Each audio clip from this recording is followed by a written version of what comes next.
To the man I love and I just want કે હું તને થેન્ક યુ કહું. હા, મને ખબર છે મારાથી તારી તારીફ નથી થતી, પણ આજે કહેવું પડશે.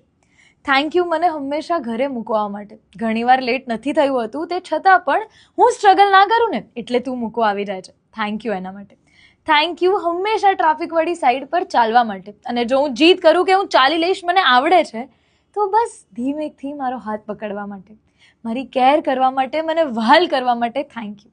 થેન્ક યુ એ ચેક કરવા માટે કે હું સમયસર ઉઠી જાઉં છું, જમી લઉં અને પાછી સૂઈ પણ જાઉં, so that I don't behave cranky with you. I know the secret.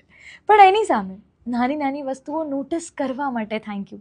હું જ્યારે બહુ મોટા ઉપાડે કહી દઉં છું ને હું ઠીક છું, પણ એની પાછળ મારી આ ફેક સ્માઇલ કે મારો સ્ટ્રેસ પકડવા માટે thank you. And thank you કે તું પેશન્સ ચૂઝ કરે છે આ દુનિયામાં, જે બધા જ ઈગો લઈને આવે છે સંબંધમાં વચ્ચે, મને સહન કરે છે, સાચવે છે, સંભાળે છે, એના માટે thank you. And trust me, મને ખબર છે વધારે તું કંઈ બોલતો નથી, પણ તારી એક્શન્સ બહુ જ બધું બોલી જાય છે, એના માટે thank you. Thank you for Bing you.